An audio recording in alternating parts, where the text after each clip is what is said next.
단백질을 많이 먹으면 근육이 늘어나야 하는 거 아닌가요? 그런데 왜 나이가 들수록 아무리 고기와 계란을 챙겨 먹어도 팔 힘은 약해지고 다리는 점점 가늘어질까요? 이상하지 않으세요? 매일 단백질 쉐이크를 마시는데도 계단 오를 때 숨이 차고 무릎이 아파서 주저앉게 되는 이유. 사실 문제는 단백질을 얼마나 먹느냐가 아니라 몸이 그걸 얼마나 활용하느냐에 있습니다. 나이가 들면 몸은 예전처럼 단백질을 근육으로 바꾸는 능력이 떨어집니다. 그래서 많이 먹어도 흡수가 안 되고 오히려 몸에 부담이 되기도 합니다. 마치 낡은 엔진에 기름만 계속 붓는 것과 같죠. 불필요한 단백질은 에너지로 쓰이지 못하고 오히려 피로감과 근육 손실을 부르는 악순환이 생깁니다. 그렇다면 도대체 왜 이런 일이 일어나는 걸까요? 여러분의 몸속에서는 지금 어떤 변화가 일어나고 있을까요? 이제 그 놀라운 과학적 이유를 하나씩 알아보겠습니다. 나이가 들면 몸은 겉으로만 변하는 게 아닙니다. 속에서도 조용한 변화가 일어나죠. 바로 근육을 만드는 공장이 점점 느려진다는 사실입니다. 예전엔 고기 한 점만 먹어도 금세 힘이 붙던 몸이 이제는 같은 양을 먹어도 반응이 없습니다. 과학자들은 이것을 단백질 합성 저항성, 즉 근육 동화 저항이라고 부릅니다. 몸이 단백질을 받아들이는 문이 점점 닫히는 현상입니다. 젊을 때는 식사 후 혈액 속 아미노산이 빠르게 근육 세포로 들어가 새로운 단백질을 만듭니다. 하지만 중년 이후에는 이 과정이 느려지고 효율이 떨어집니다. 세포가 신호를 제대로 받지 못하기 때문입니다. 단백질을 아무리 넣어도 문이 반쯤만 열려 있으니 들어가지 못하고 떠돌 뿐이죠. 그뿐만이 아닙니다. 운동량이 줄어드는 것도 큰 원인입니다. 근육은 자극이 있어야 살아 있습니다. 움직이지 않으면 뇌는 이 근육은 필요 없구나 라고 판단하고 단백질을 써서 에너지를 만들기 시작합니다. 결과적으로 근육이 서서히 녹아내리는 것입니다. 단백질을 많이 먹지만 정작 그 단백질이 근육이 아니라 에너지로 소비되는 아이러니가 생깁니다. 또 하나의 문제는 흡수의 한계입니다. 한 번에 너무 많은 단백질을 먹으면 몸은 그것을 다 소화하지 못합니다. 나이가 들수록 위상과 소화 효소가 줄어들어 단백질 분해 능력이 떨어지기 때문입니다. 남은 단백질은 혈중 노폐물로 바뀌어 간과 신장에 부담을 줍니다. 그래서 어떤 사람들은 단백질을 먹으면 오히려 피로하다고 느끼는 것이죠. 마지막으로 호르몬의 변화도 무시할 수 없습니다. 성장 호르몬과 테스토스테론이 감소하면 근육 생성 신호 자체가 약해집니다.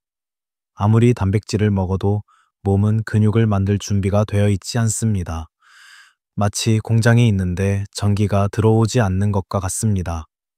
결국 핵심은 양이 아니라 활용 능력입니다.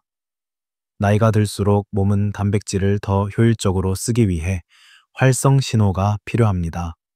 이 신호는 음식이 아니라 움직임에서 시작됩니다.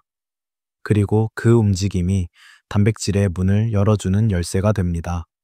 이제 여러분의 몸속에서 일어나는 이 변화가 이해되셨나요?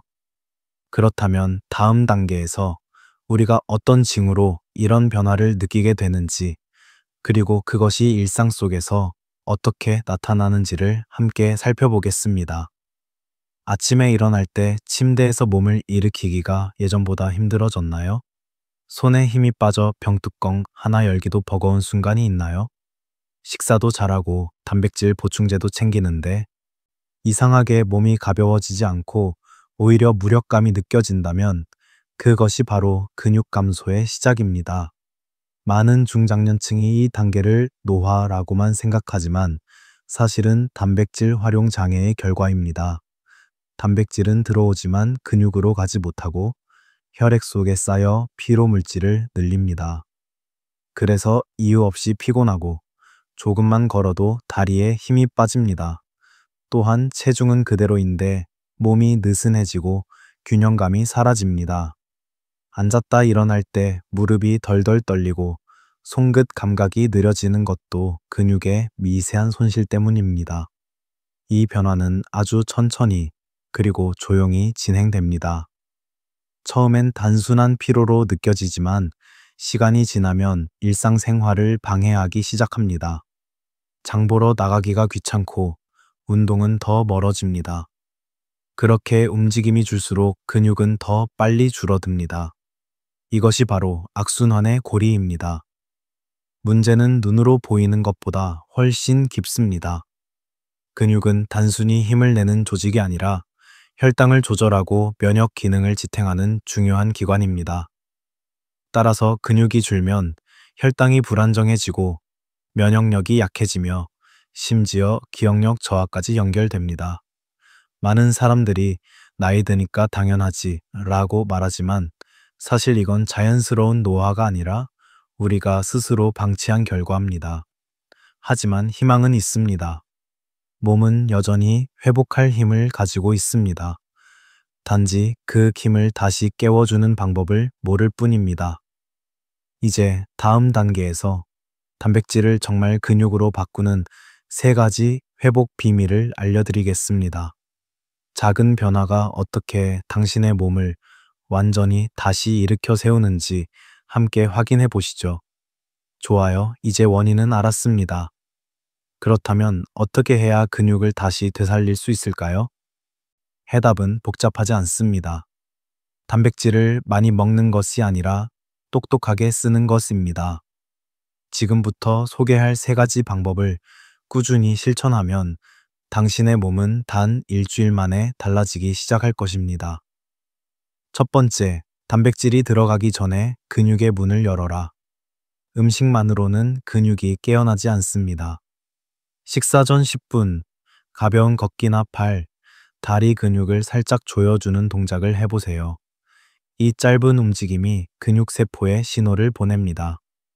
지금 준비됐어. 단백질을 받아들일 준비 완료. 몸은 이렇게 단순한 자극에도 반응합니다. 특히 식사 직전 가벼운 근육 자극은 단백질 합성을 최대 2배까지 높이는 것으로 알려져 있습니다. 매일 조금씩, 하지만 꾸준히 움직이는 것. 그것이 첫 번째 비밀입니다. 두 번째, 단백질을 나눠서 먹어라. 많은 분들이 아침은 대충, 점심은 든든히, 저녁엔 단백질 보충제를 몰아서 먹습니다. 하지만 몸은 한 번에 많은 양의 단백질을 흡수하지 못합니다. 하루 총량이 같더라도 3번, 4번으로 나누면 흡수율이 훨씬 높아집니다. 예를 들어 아침엔 달걀과 두유, 점심엔 생선이나 두부, 저녁엔 닭가슴살이나 콩 요리처럼 구성해 보세요. 단백질은 일정하게 공급되어야 근육이 끊임없이 만들어집니다. 특히 잠자기 전 따뜻한 우유 한 잔은 밤새 근육을 지켜주는 든든한 연료가 됩니다. 세 번째, 단백질의 도우미, 영양소를 함께 섭취하라. 단백질 혼자서는 완벽하지 않습니다. 비타민 D는 근육 신호를 깨우는 스위치 역할을 하고 오메가3는 염증을 줄여 근육 회복을 도와줍니다. 또한 류신이 풍부한 식품, 예를 들어 콩, 달걀, 치즈는 근육 합성을 강하게 자극합니다. 이 3가지가 함께 있을 때 단백질은 비로소 진짜 힘을 발휘합니다. 몸속에서 단백질이 근육으로 바뀌는 점화 장치가 켜지는 순간입니다. 이 3가지 방법의 공통점은 간단하지만 지속적이라는 것입니다. 복잡한 운동도 비싼 보충제도 필요 없습니다. 당신의 몸은 여전히 배우고 적응할 수 있습니다. 매일 조금만 움직이고 조금 더 나누어 먹고 조금 더 영양 균형을 맞춘다면 잊고 있던 근육의 기억이 다시 깨어납니다. 기억하세요. 단백질을 먹는 것은 시작일 뿐입니다. 그것을 근육으로 바꾸는 것은 당신의 생활 습관입니다. 이제 당신의 몸은 다시 회복을 시작할 준비가 되었습니다. 다음 마지막 단계에서는 단 한 주 만에 몸이 얼마나 달라질 수 있는지 그 변화를 직접 느낄 수 있는 동기와 메시지를 전해드리겠습니다. 단백질을 먹는 방법을 바꾸는 것, 그건 작은 변화처럼 보입니다. 하지만 그 작은 변화가 당신의 몸을 완전히 바꿉니다. 단 7일, 매일 아침 10분의 움직임, 3번으로 나눈 식사, 그리고 균형 잡힌 영양. 이 3가지가 모이면 놀라운 일이 일어납니다. 아침에 일어날 때 몸이 가벼워지고, 걸을 때 다리에 힘이 느껴집니다.